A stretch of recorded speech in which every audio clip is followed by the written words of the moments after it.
Isaac Hernandez. And I'm Holly McClure. And this is Faith on Film, a program designed to keep you aware on everything that's happening in the world of faith and family entertainment. How are you doing, Holly?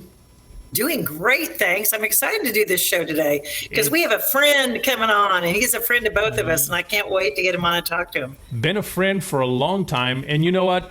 God put some of us in the Christian space, if you will, like me. I've been involved in media, but in the Christian media pretty much all my life, except for 1 year that I did a little bit of Hollywood when I was doing some work for PAX TV. But then he takes others and he puts them right in the middle of Hollywood, sort of like Daniel in the Lion's Den. Interestingly enough, this guy's name is Dan. But you know, Daniel in the Lion's That's Den. right. Or he can also be, he can be a light in the darkness, or salt. That's right. The salt in the earth. And our guest today, well, that's been his experience. Dan Rupple has been working in the media industry for over 40 years. He was the production supervisor for CBS Television in Hollywood, supervising shows such as Prime Emmy Awards, Family Feud, West Coast production of the David Letterman Show. We're talking way up there here now. Big time. And now, of course, he is the CEO of Master Media, which is what we're going to talk about mostly here. But before we do that, we want to learn a little bit about kind of his journey into that. So, Dan, welcome to Faith on Film, man. How are you? Hello, my friends. It is so good to see you both. So good to see you. We are old friends, aren't we? We all go back. Yeah, we go way back, at least. Who are you calling old? The mid '80s. We said we're old friends.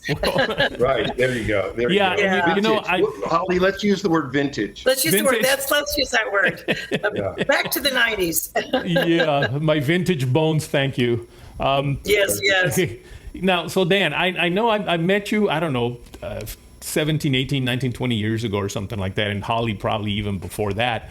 But I knew of you before that, even when, as a young man, I went to some kind of rally or some kind of service at a big old church over there called Melodyland, and you were part of a comedy group, a comedy troupe that I just found so funny. I literally went out after that and found your records and bought them. And not only did I listen to them all the time, I actually started performing some of your skits at church without your permission, of course. So hopefully you... Disclosure.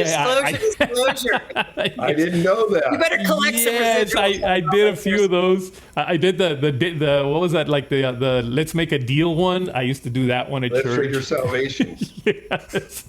Yeah, but anyway, you know what? Why don't you, I know we're going to talk a lot about what you're presently doing, but let's start off, though, with telling us a little bit about your journey into media, and specifically your start as a comedian, and how, you were kind of ahead of your time there, weren't you?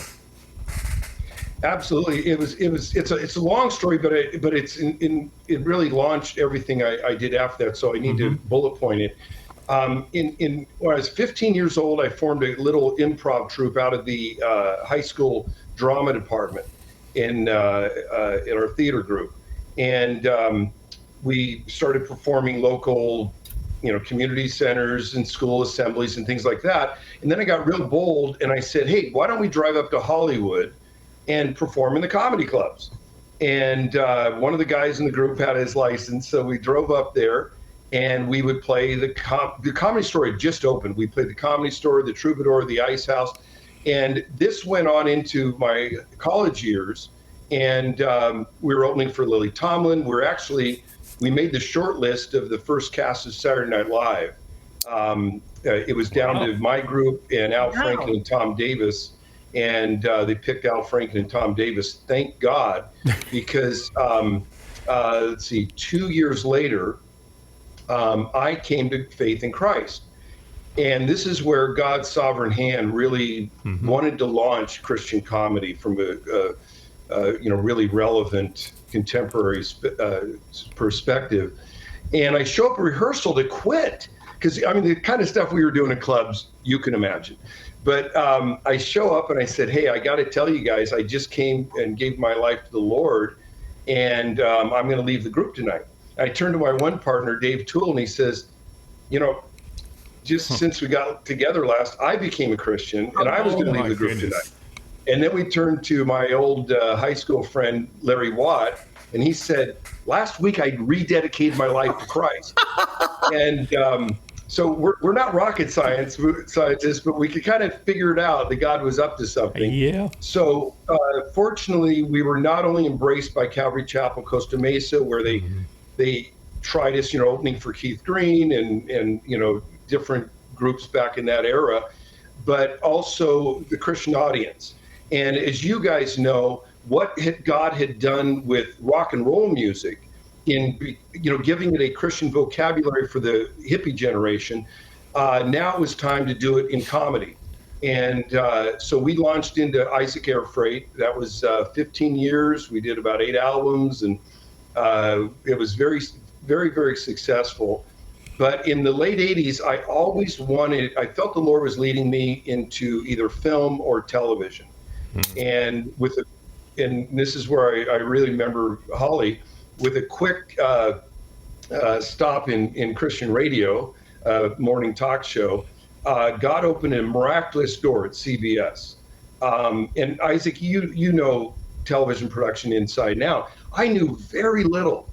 I mean, I could barely set the timer on my VCR back in those days. I knew very little about TV production, but I won't get into the long miraculous story. God opened the door.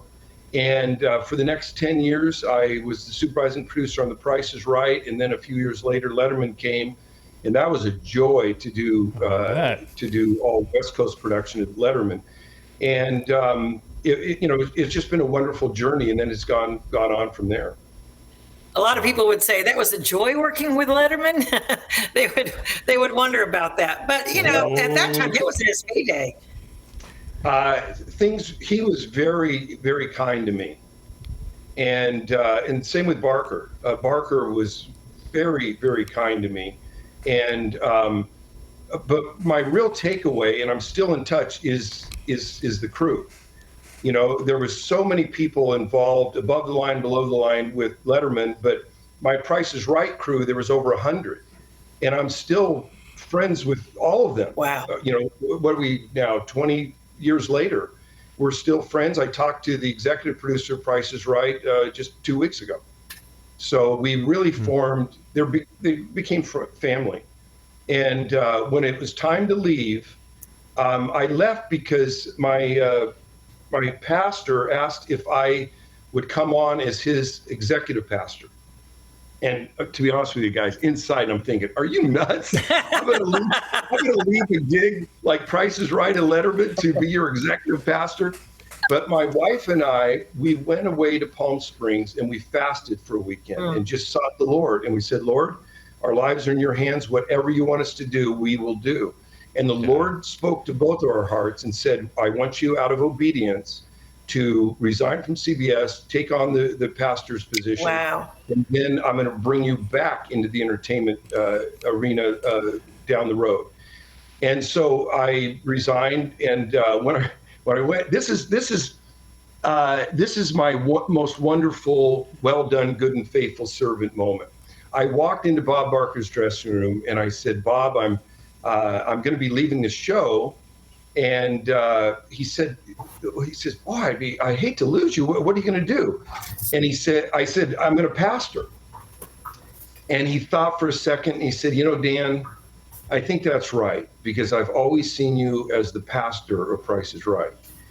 And to me, it was like, okay, I fulfilled my assignment of being, as you mentioned earlier, Isaac, salt and light, and an ambassador for Christ within the industry.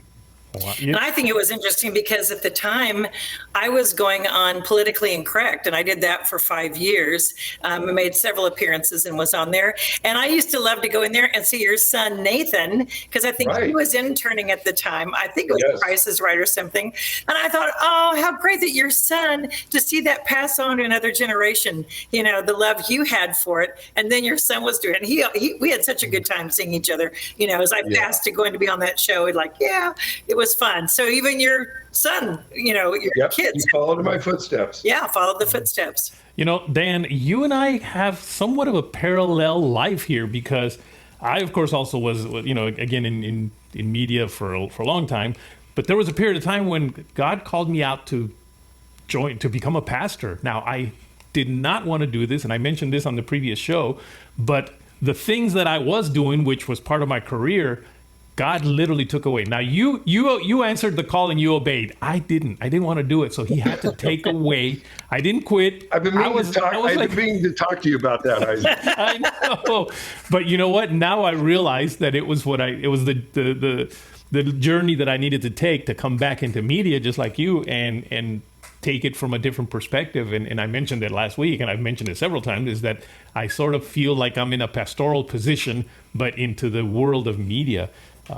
So I don't know. I asked Tim on last week's show, what if would he ever feel like returning back to pastoring? So I'm going to ask you the same question. Would you ever want to go back to pastoring a church? Not a church, but I feel in my present role of Master Media, I am pastoring. Yes. Whenever God calls you to arena, especially the work I do with Master Media, we can drill into that in a second, but I believe everyone, Christian or non-Christian, needs a spiritual voice into their lives, a pastoral role, someone who will shepherd them from a spiritual Christian perspective. And so I believe I am pastoring. It's just not in your traditional service in the church model. I agree with you. Yeah. And you definitely are. Let's talk about Master Media, because the fact that Larry Poland was doing it, who years ago was doing it, and I remember working with Larry, and when I say working with, we would interview him and talk about what you guys were doing, because it was interesting to have Hollywood intersect with the Christian world, and yet you do it in a very undercover way, and we would always say, okay, Larry, tell us, like, who is the big producer you're praying for? And he goes, well, I can't mention names. Then you came in and stepped in, didn't you? And tell how that happened. Yeah. What happened, Holly, is Peggy and I were going through a season where we just felt our next act is going to be Act 3. We were really seeking the Lord for what is the next chapter, possibly the last chapter of real active ministry in our lives. So we fasted and prayed every Monday, and we got a dry erase board. We put it in our living room, and we would write words on it, like things that we were passionate about, things that bore fruit in our lives, things that we were gifted in, etc. And over the weeks, God began to narrow down that really full, dry erase board to 3 words. And the Lord said, media, ministry, mentoring. Wow. And the Lord spoke to us that seek something that has all 3 of these components, and don't say yes to, if it has 2 components but not third, say no to it. And so I got real active, and I wrote about a 15-page ministry statement or mission statement of what that would look like. And then, to be honest with you, man, that was my season of the soul. It took like 3 years, and I would, meanwhile, our savings is going down, and I'd go for walks in the morning. I just cry out to the Lord. It's like, God, I'm on the launching pad. I'm it's kind of like Bill Murray in What About Bob? I'm not a slacker. I'm doing the work. It's like I'm on the launching pad, like the fuse. Yes. And but then I get a call out of the blue, and as you, Holly, I was very familiar with Master Media. I've been on many different panels with Larry, and I go way back with him. And they said, Larry Poland's going to retire, and they're looking for a new CEO. Would you be interested? And I said, well, what does it entail? And they said, we're looking for somebody who has a real passion for media, ministry, and mentoring. Oh my gosh. And it's like, again, I'm not a rocket scientist. Did lightning strike? I mean, it's one of those God moments. I said, sign me up. And that began the journey. And that was the journey. Why don't you share with us, what is Master Media? Because we can't assume people out there, watching this show know what Master Media is all about. What exactly is Master Media? Well, Larry Poland was really a pioneer of Hollywood ministry, as we know it. In 85, he launched Master Media, and basically the primary purpose was to form relationship with top executives at the highest level, the real gatekeepers of Hollywood, and to form a relationship where you go in and have a very respectful, friendly dialogue on the state of the media, the Christian community, the Christian faith, as well as some of the nuances of our community. And as that, and then also pray with them. Always pray for them before we leave an office. And those relationships, which were built over time, pretty soon we had real trust. And then when an executive would get in a real problem out of the blue, these are non-Christians, they would call and say, can you pray for me? I'm struggling. I'm going through a divorce, or my kid just ran off, or whatever, you know. And that was one of the primary models. When I came in 7 years ago now, you know, obviously the media has changed radically. It's no longer this pyramid with gatekeepers at the top that you know, rule everything.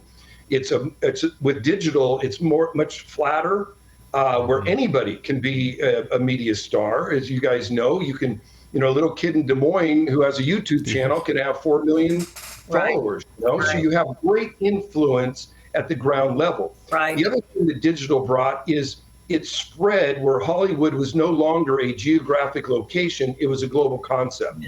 So you see Hollywood in Georgia, in Austin, in Vancouver, in Albuquerque, certainly New York too. It's really omnipresent anymore. So what we did is we had to shift our model. We still meet with every executive or influential filmmaker we can, but we also, in all these cities and regions I just mentioned, we set up Christian community to support. As you guys know, you can't be a lone ranger in this industry, especially as a Christian. God created us for community, and we need the body. We need people to pray with us, to celebrate our wins, and to commiserate with us on our no's, which are more, there's a lot more of those than the yeses. And so we set up communities where we can encourage them and pray with them, and they can develop lifelong friendships. And then the third thing we do, and we recently brought the wonderful master program, Act One, under as a division of Master Media. And we say that Act One, which is a screenwriting and producing course, is really grad school for those that don't have the time or money for grad school. And it's taught by veteran Christian writers and producers at the top of their game. And what we want to do is pour into the next generation, because I believe to really change the media world, we need an influx of extremely talented, but also stellar in their Christian character, young people who are going to populate at every level of film production. It can be a grip, it can be a PA, it can be the director, it can be the screenwriter, it can be the star, it can be the executive. Whatever role it can be, the more Christians we have on set, as you guys know this too, the more we have on set, the more we can start changing the ethos of the media culture. And that's our heart and what we're trying to accomplish with Master Media. Are you working with, because again, the old format was studio system and, you know, all the heads and you kind of went from there to the television. Well, now there's streaming and there's so many different outlets. Do you find you're working with people from TikTok? Are you working with influencers? Are you working with that kind of thing? Yes, we are. And it doesn't come without real challenges on two fronts. In traditional media, you know, in the old days, you would be in that position maybe for 30 years. You know, the CEO of NBC or something. You may be there for 20 years or 30 years. As you know, it changes every 10 seconds. I mean, that's an exaggeration, but not by much. It does. You know, because one green light of a movie that bombs, you're gone. And because of that, there is a high level of fear There is so much fear in Hollywood because they know the next film may be my last. The next role might be my last.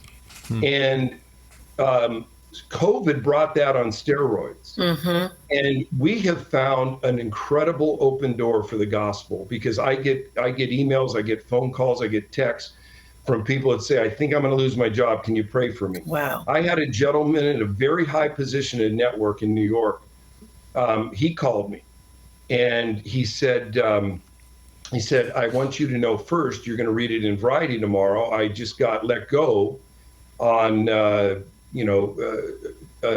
what is the term? An inappropriate, conduct in the workplace. Wow. And it was a bad atmosphere that he was setting for the people under him, and especially the women. And he just said, I just want you to know first. And I prayed with him. And, this is interesting. This is really showing the love and heart of God. The next time I was going to New York, I got a hold of him and I said, hey, I want to meet. And he said, well, Dan, you know I'm not in that position anymore. And I said, I don't care. I said, I don't want to see you because of the position you were in. I want to see you because I care. Oh. And then his next thing was, won't you be embarrassed to see me out in public? Wow. And I said, no. Wow. No. And so we met at a Starbucks, a little coffee house. And we had the most wonderful talk about forgiveness and grace and the heart of God and kindness. And then at the end, I said, well, hey, before we leave, I want to pray for you. And he went, no, not here in public. I'll tell you what, I'm not even going to close my eyes. I'm not going to bow my head. I'm just going to hold my coffee cup and I'm going to look at you. Oh. And no one will even know. Oh, And I like he goes, that. okay, and I just said, Lord, I just pray. And I just started praying over it. And the Lord brought such prophetic refreshment to him. And he just started crying, talk about making a scene in public, that he's crying. Yeah. But those kinds of things are glorious, but it's because there's so much fear Yes. within the ministry, or I'm sorry, the media, that people they realize that they can't rely on their own resources and their own strength to keep that job. It's beyond their control, and they want to turn to some kind of higher power. And they, it's like, we'll turn to Dan, talk to him and see if he could tap into something better than me or bigger than me. Can I ask a quick question? And Isaac, I know you have some stuff you want to mention too, but before I forget this, Dan, with recent things happening in media like Disney and what they proclaim that they're doing, the agenda, and what they're doing in the system now with young people, it's gone to a whole new level, in my opinion, on what's going on in these corporations and what's going on, that affect our children and affect future generations. Just curious, do you have any employees calling from in those studios, asking for prayer that are worried and concerned because of the agendas they have to work under? Absolutely, and especially, in fact, Peggy and I were watching a movie last night, and it went into some real, not good scenes, and we were talking about that, of having to work in that environment and those constraints, and it's really hard on the actors. I've had many actors that call me and say, should I take this role? I got to sign a nudity clause, or maybe that I'll do a homosexual scene or whatever. And they say, I'm just uncomfortable with it. And so we pray together and I say, God's got your career. God, they get threatened by their agents sometimes. Yeah. Oh my God. It's like, if you don't sign this waiver, I've got to represent you because there's 100 people that will, and, I've seen time after time, someone who just said no, and respectfully, and God opened up the most important roles of their lives. Yes. Right, very quickly down the road. Yeah, there's a gentleman that, in fact, I've interviewed him on the show. He's very popular now in the Christian movie scene, but he was a Hollywood actor. And then they asked him to do a nude scene, and he said, nope. and he left Hollywood. And he decided he wasn't even going to do acting anymore. And then suddenly, years later, an opportunity came up in Christian acting, and he did it. And now he's actually the principal actor in one of the major movies that came out a couple of years ago called Overcomer. So his career has completely taken off. I mean, he has no time anymore because he's going from movie role to movie role, and it's because he took a stand and God honored that. Yeah, absolutely. You know, when I was, and this is again going back years ago with on Politically Incorrect, I'll never forget one time I saw in Master Media where they were praying for Bill Maher. And I happened to be on that night. I said, "Hey, Bill, look." And I pulled this thing up, I go, "Look, you're getting prayed for," you know, and he goes, "By who?" And I go, "It's Master Media. And, you know, they pray for different people in the business." He goes, "Well, what if I don't want you to pray for me? What if I don't want people to pray for me?" I said, "It doesn't matter because it's not up to you. We're praying for you. So whether you want it or not, people are going to be praying for you." And then literally, like, I think it was like 3 weeks later, he did a show on Hollywood, God in Hollywood. And, you know, what if you know, prayer and praying for people. And it affected him. I think he just didn't even know that happened. So it does impact even the famous. How, if people are hearing you talk about, okay, it's for praying and having the relationship and community, but how can people get involved? How can the everyday person get involved with Master Media? What can they do? There's 3 ways, and they just go to our website, mastermedia.com. But one, they can join our community. We'll keep them abreast of different events or gatherings we're having in these various regions, as well as tap into information that's online and courses that are going to be, or speaker series that are going to be offered online if they don't live anywhere near one of the media regions. Second of all, you referenced the Media Leader Prayer Calendar. They can sign up for the prayer calendar, which sends out both a text as well as an email every single day, 2 people in Hollywood to pray for. And third, they can support us financially. We're a nonprofit, and, you know, partner with us on this journey in the work that we're doing within the media world. So for people that are like, pray for Hollywood, or I have a ministry, well, you're doing the work. They can just contribute, and guess what? It's being done. That's right. So where do they go to do all this? Got a website that they need to go to? Yeah, mastermedia.com. Mastermedia.com. All righty, folks. Yeah. You heard it right here. You can become a part of influencing Hollywood, or at least sending God all over Hollywood. And just simply go to mastermedia.com and learn how you can help out. We've run out of time. As always, time just flies when we're doing this show. And actually, it's all over the world, isn't it? Now it's not just Hollywood; it's worldwide now with media. Now. Absolutely. Fantastic. Well, thank you, Dan, for spending some time with us and sharing your story. Folks, I just want to remind you that you can write us at faithunfilmtv@gmail.com. That's faithunfilmtv@gmail.com. And, of course, you can follow us on Facebook, Instagram, and Twitter at faithunfilmtv. Dan, again. Thank you, Dan. Yeah, thank you so much. I look forward to see what else My pleasure. I love comes up seeing you from guys. Master Media. We'll see you next week.